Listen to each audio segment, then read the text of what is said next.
उत्तर प्रदेश शासन ने यूपी के तमाम जिलाधिकारियों को ये आदेश दिया है कि वो अपने अपने जिलों में अस्थायी रूप से डिटेंशन सेंटर को बनाए। इसके लिए मेरठ में भी कार्रवाई तेज कर दी गई है।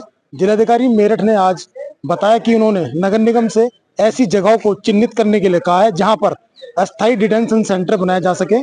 साथ ही इन डिटेंशन सेंटरों में तमाम तरह की सुविधाएं, चाहे खान पान की हो या मेडिकल चिकित्सा के अलावा जो मूलभूत सुविधाएं हैं उनको भी सुनिश्चित की जाए।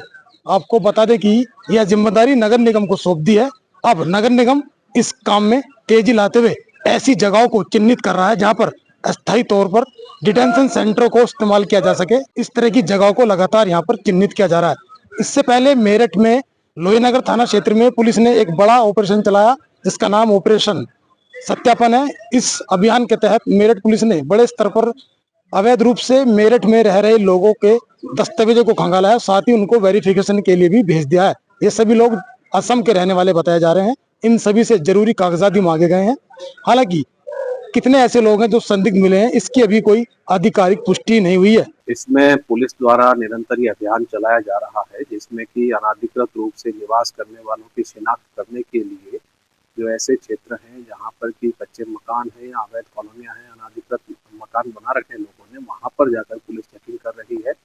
इसमें जहाँ के निवासी हैं वहाँ का इनका आईडी कार्ड लिया जाता है, प्रतिलिपि ली जाती है उसकी, साथ ही इनके पारिवारिक जो डिटेल हैं वो नोट किए जाते हैं। और जहाँ से आए हैं विशेष करके गैर प्रदेश से यानी कि प्रदेश के बाहर से, वहाँ पर इनकी जो आईडी है उसे भेज कर सत्यापित करवाया जाता है। यदि इस दौरान अभियान में कोई इस प्रकार का व्यक्ति पाया जाता है जिसके पास कोई परिचय पत्र नहीं है तो उसके विरुद्ध नियमानुसार विधिक कार्रवाई की जाती है।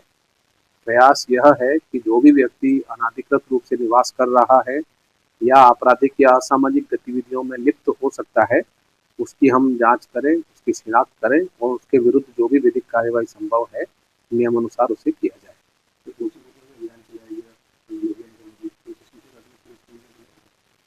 इसमें जो आईडी हमको दिए गए हैं, अभी तक हमने जहां भी अभियान चलाए हैं उन आईडीज की प्रतिलिपि को हमने संबंधित प्रदेशों में संबंधित जनपदों को भेजा है पुलिस को और वहां से सत्यापित करवाया जा रहा है। साथ ही में इनके जो यहाँ पर कार्यस्थल हैं वहाँ पर भी इनकी चेकिंग की जा रही है और इनके मोबाइल नंबर, बैंक अकाउंट इत्यादि पर भी नजर रखी जा रही है। यदि कहीं कोई संदिग्ध गतिविधि पाई जाएगी तो उसमें कार्रवाई की जाएगी।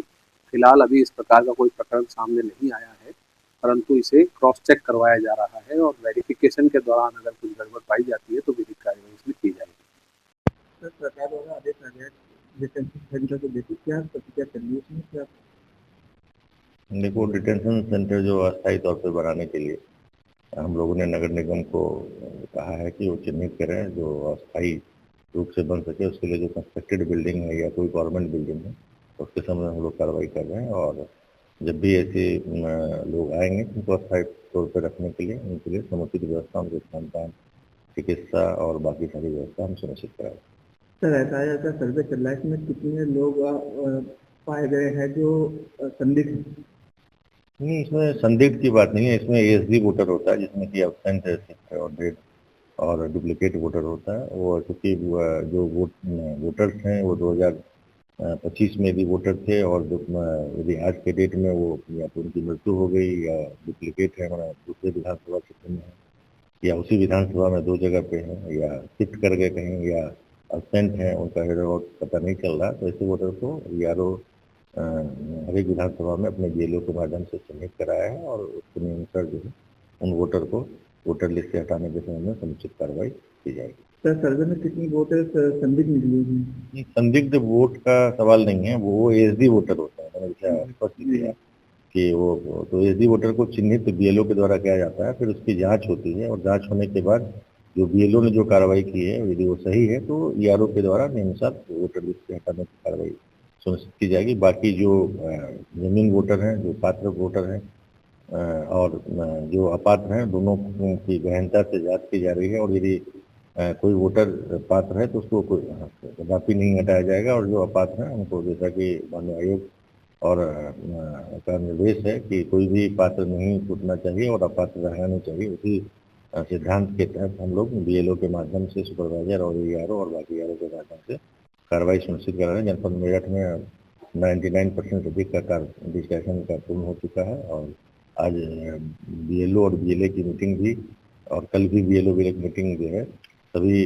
केंद्र पे हो रही है, और सभी पॉलिटिकल पार्टी से हमने रिक्वेस्ट किया है कि अपने बीएलओ को जरूर भेजें ताकि उनको एसडी वोटर लिस्ट की सूची और बाकी सूचनाएं उनको उपलब्ध कराई जा सके। और यदि उनको कोई भी इस संबंध में अभी भी लगता है कि कोई एसडी वोटर में कोई त्रुटि रह गई है तो वो अपने ईआरओ को या बीएलओ को बता दे ताकि हम समय रहते उसको जांच के उपरांत रोल बैक कर सकें।